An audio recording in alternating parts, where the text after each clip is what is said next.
Hi boys and girls, so I wanted to take some time to review our community helpers before the year came to an end, and I have this book that I'm going to share with you, Community Helpers, and we're going to go through reviewing who some of our community helpers are and what they do. I've posted a Brain Pop Junior video for you to watch and a couple of different activities to use for review. And remember, your goal is to be able to tell somebody who asks you who community helpers are. Your goal is to tell them 5 community helpers all on your own without any help, okay? All right, here we go. Community helpers. Do you think this book is fiction or nonfiction? Remember, nonfiction is not fake. This is a nonfiction book. And actually up here, if you look at some of the coding from the library, there's an NF that says nonfiction. Up here it says that it's a social studies book because it's learning about our community. Oh, and who do we see on the front page right there? There's a firefighter and a teacher. All right, here we go. Ooh, I like on the inside here it says some vocabulary words. Buildings, look at that hunk and chunk ing. Burning, I see 2 hunks and chunks, UR and ing. Masks, quickly, roar, and that one doesn't follow our hunk and chunk rules. Station, look at our TION, shun, shun, shun, and tightly. And then it even actually tells us that there's 301 words in this book. Some books have information like that, and it's really neat when they do. All right, a community is a group of people. Neighborhoods and towns are made up of communities. People in communities do things together. What communities are you a part of? Okay, so what communities are we a part of? I would say we're all part of the Defiance City community. That's where we live. We're all part of the Defiance Elementary community. And then a little bit even bigger, we're all part of the Defiance Bulldog community, which is everybody that goes to the Defiance City schools, which is elementary, junior high, and high school. So we're actually part of a lot of communities. You may belong to a certain church, and that would be a community. Maybe you live in a neighborhood edition, and that's also a little small community within your town right there. So I bet you belong to some communities that you're not even aware of. Communities need helpers. A town has many community helpers. They're called service workers. Let's see how service workers help. Well, what do you see on that page right there? Who do you see that's helping? Our grocery workers? How else would our food get on the shelves, boys and girls? If a truck pulls up and delivers the products from farms or factories, it doesn't just load itself on the shelves. There's definitely lots of people that we don't see often at nighttime that are stocking and loading our shelves at the grocery store. And sometimes they do stock during the day, but usually it's done at nighttime or early in the morning so that everything's ready for shoppers. Police officers patrol their communities using cars, bicycles, or horses. Let's pause right there. Hold on. Hold your horses. Have you ever seen a police officer on a horse?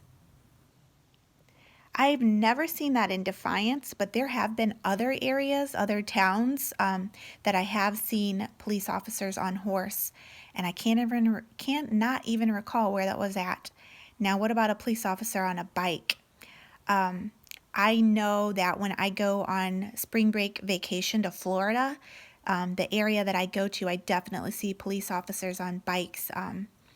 That's probably the only other spot that I've seen them. So I'm curious to know if you've seen police officers on bicycles or horses also. So they make sure everyone is safe. Some police officers direct traffic.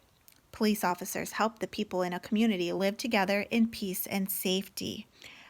We definitely have seen police officers in our school building, around town when we drive through town. And for me, I see a police officer almost every day because I have one that lives right across the street from me. He's our buddy, Mr. Williams, Officer Williams.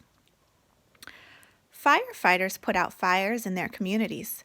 Fire trucks are tightly packed with ladders, hoses, and masks. Firefighters save people from burning buildings. And we've learned lots about our firefighters when they've come out to visit us and talk to us about things. When an alarm starts ringing in the fire station, firefighters jump into their fire trucks. The trucks roar to the fire. Then the firefighters use their hoses to put out the fire.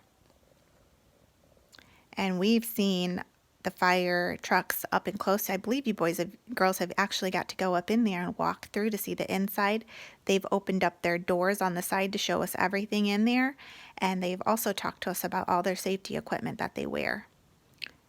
I think they told us that all that equipment weighs like 60 pounds. And one of my good friends is actually a firefighter, Mr. Craig Vogel. He's one of our firefighters. That's one of my good friends. Teachers and coaches are also community workers. Your teachers help you learn. They may teach you how to read and write. Coaches help you to learn how to play sports.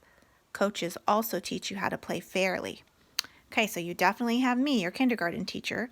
You've got music teachers, art teachers, gym teachers, computer teachers, library teachers. And as far as coaches, this could be softball, football, basketball, soccer, dance. There's all kinds of different coaches that you boys and girls have. Doctors and nurses help people stay healthy. When people are sick or hurt, doctors and nurses help them feel better. Doctors and nurses may work in hospitals and clinics. I have a couple of doctor friends also now. My family doctor is Dr. Ryder, and we love her. And one of my really close girlfriends, her name is Mrs. Hug, and she's a doctor in Wauseon. And then here in Defiance, there's also Miss Alicia Schweitzer. She's another doctor friend of ours. And we are very thankful for all of our doctors and nurses, especially right now. They still have to go to work every day to help everybody keep healthy from the coronavirus. First aid workers also help people who are sick or hurt. They quickly drive people to the hospital in their ambulances. First aid workers save lives in our community every day. Right? So this one says a New York City EMS, an ambulance, but we have these here in Defiance. Our firefighters drive them. They're all trained to be emergency response workers, and every town, every community has their own ambulances. Postal workers at the post office. Postal workers work at the post office. They help their communities by taking care of the mail. Mail carriers carry mail to homes and workplaces. Who brings your mail? Have you seen your mail delivery person drop your mail off? I bet you have somebody who brings your mail, and sometimes you might see the UPS driver for packages, or maybe even the FedEx driver. Those are all community workers because they're getting mail and boxes, orders of different things from one place to another. You may know a librarian at your school or local library. Librarians help people find information in books. Communities are made up of people who live together and help each other. What other community workers can you name? Okay, so like I explained at the beginning of the video, on our Facebook page, I have listed the Brain Pop Junior review of community helpers, and I've put a couple of different worksheets on there for you to look at, to talk about with your grown-ups. Do that work, and then maybe a day after, ask your grown-up to give you a little quiz. Have them ask you to name 5 community helpers, okay? And then let me know how you did. Have a good day, boys and girls.